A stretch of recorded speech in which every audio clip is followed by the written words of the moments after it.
What's up, guys? It's Catador with BoomJamGaming, and I thought I'd do something a little different today. BoomJamGaming is supposed to be a gaming channel, so to me that means all things games. Now, a user suggested an unboxing video, and I would like to say that I think that's a great idea, because as I said in my Kingdom Hearts stream the other day, I like opening boxes. I like opening packages. I just like opening stuff. And apparently people like to see it described by the shaky hand. I don't exactly have a tripod here. So, using my crafty little Craftsman multi-tool. Yeah, shout out Craftsman. Here you go. I'm going to open something that I ordered a couple days ago and I'm super excited about. As some of you may have recalled, I know, doing it one-handed. As some of you may recall, I mentioned on the channel before that I am into tabletops, like tabletop games. Moreover, I am into Star Wars tabletop. The first game I ever played it back when I was like 8 years old. Oh, yes. Played it back when I was like 7, 8 years old. That was my first tabletop ever. It's kind of the gateway that led me into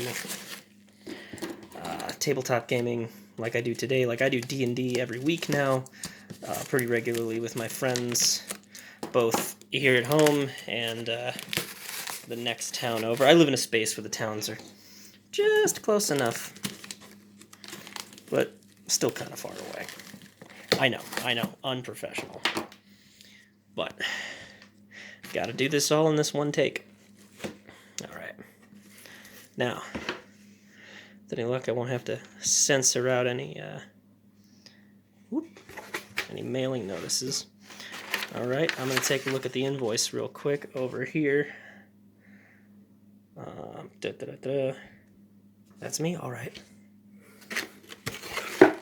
Here we go. Now, rid of the protective layer of paper, and here we go, guys. Ah, yes. Here it is, the piece de resistance, a reprinting of the original Star Wars role-playing game by West End. It's the 30th anniversary edition. These are purportedly the books as they originally were. It's not just one book.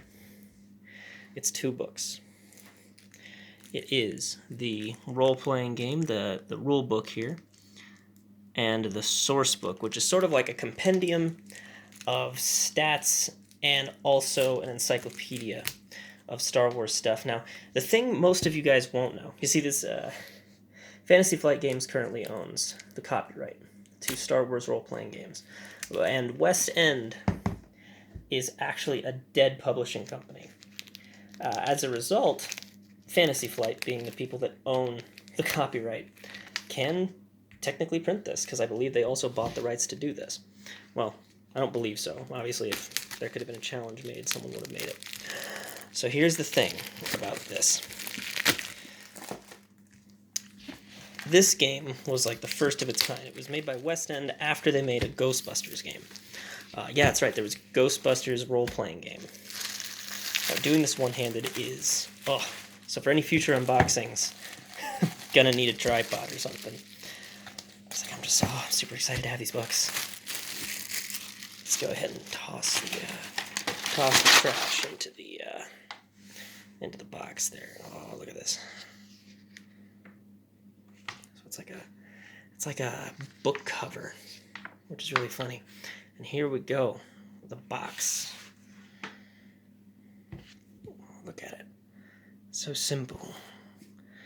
So pure. Star Wars.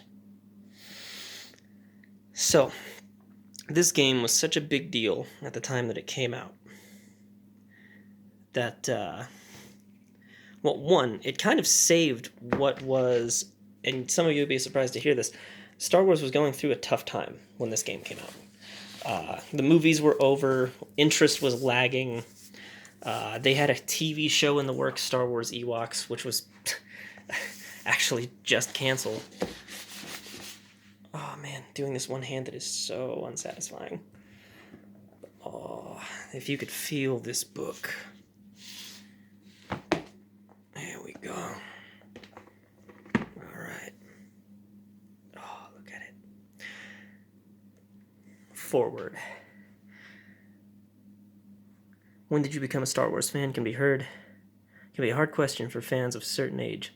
If you were a kid in the 70s, there was likely no moment when you made the deliberate decision to become a fan more than you can remember when you developed an appreciation for water, air, or food. Not even seeing the movie for the first time was necessarily that moment, because Star Wars permeated all aspects of childhood. It's what all the kids were talking about, what all the kids were playing. Seismic impact of the original trilogy and the play it inspired shaped many a childhood. Were you fans when there's really no alternative not to be part of the Star Wars excitement? And there's more than that, but memory of Stuart White, without whom this would not be possible. That was the publisher from Nocturnal Media. Oh, man. So here's the thing about this. It helped revitalize interest in Star Wars, but more importantly... Ooh, look at this stuff.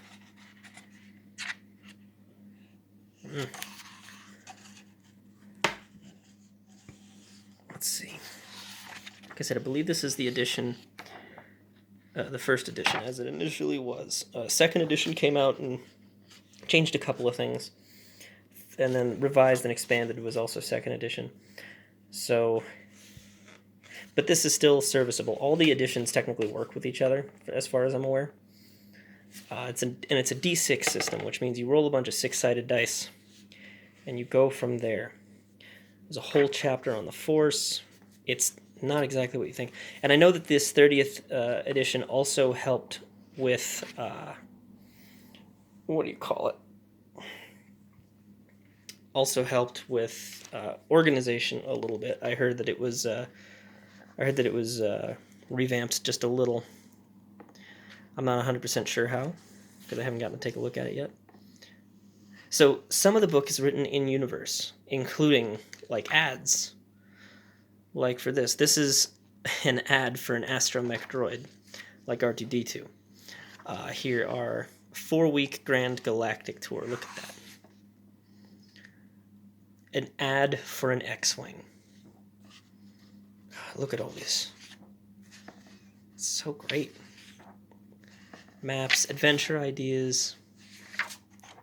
Oh, here's the thing about how influential this game was. They were writing stuff in an in-universe format for these books, right? Like, outside of the rules, they're writing in-universe stuff.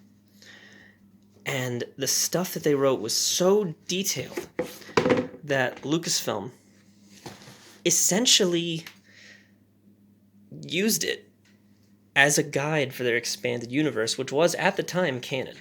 Disney came along and, of course, changed a few things, and, that wasn't fun. I guess this is an ad for Fantasy Flight stuff. Yes, it is.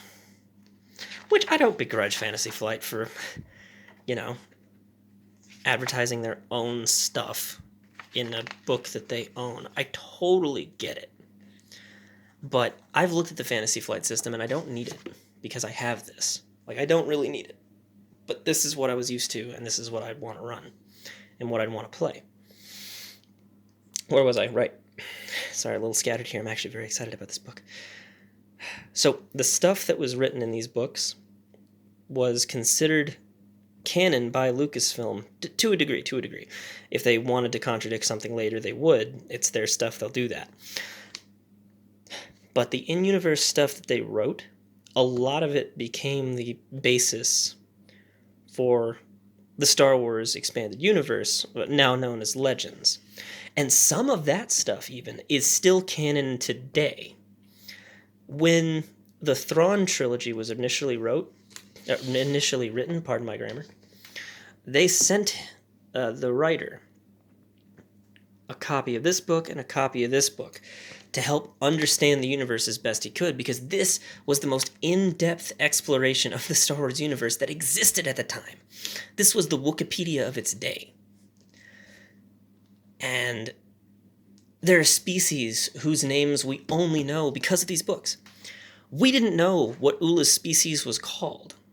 We didn't know that they were called Twi'leks until these books came out and named them. We didn't know that Greedo was a Rhodian until this book named them. And that is amazing. Like, check it out. Let me show you just what I'm talking about. Let's go ahead and find the Aliens chapter, because I know there's an Aliens chapter. Or if not an Aliens chapter, creating a character, chapter 1. Surely that's going to be in there somewhere. Keep in mind, I'm used to my old 2nd edition printing that I'd found, managed to find online years ago. I got it through eBay or something. So it's got skills, got stance. What am I doing? I know that it's in the source book. So let's check out this source book. Let's open this. Oh, I've never had one of these. I've only ever had the rule book, and I knew other stuff. Like, I just knew other stuff. But the fact that these books, guys, shaped the Star Wars universe as you know them today cannot be understated. For those of you who are Star Wars fans like me, this is seriously a huge deal. Ewoks, Gamorreans, Ithorians, Jawas, Mon Calamari, Quarren, Sand People, Sulustans, Twi'leks, Wookiees. Like I said, some of these didn't have names, guys, before these books. And these are only 2 of, like, I feel like there were like 100 books. There was source material for everything. Like, all eras of the EU that existed at the time, really. Thrawn got his own source books after the Thrawn trilogy came out, which was based on these source books. Okay, can you believe it? And Thrawn is such a popular character that Disney basically reintroduced him to us in canon, almost completely unchanged from a personality standpoint, because everyone loved him so much. Guys, look at these blueprints. I was hoping to find a blueprint. These blueprints were used for the writing of Star Wars. Like, these blueprints exist basically because of these books. This is a piece of Star Wars history that I hope you can all appreciate as much as I do. Look at that. Diagram of the Millennium Falcon. It's even got the stats, which none of you can understand. Well, some of you can. I'm sure some of you have played the D6 before. Those of you watching this from the future. Oh, God. Yes. This looks like concept art from Anakin Starkiller, who eventually became both Luke and Han Solo. At least if I'm remembering correctly. But look at this stuff, guys. Thorians. They weren't named. Look at this. It's so cool. Guys, I couldn't begin to explain how happy I am to have these books. And how wonderful all of this is. There's a whole chapter on lightsabers. Guys, this thing...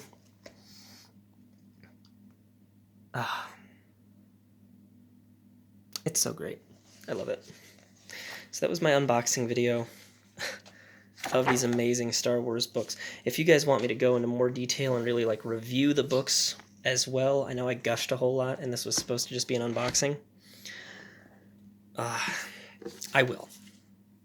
But look, everything, by the way, feels great. Fantasy Flight, as per usual, textures everything super nicely. Everything feels great to the touch. It's tactile, and this box is beautiful.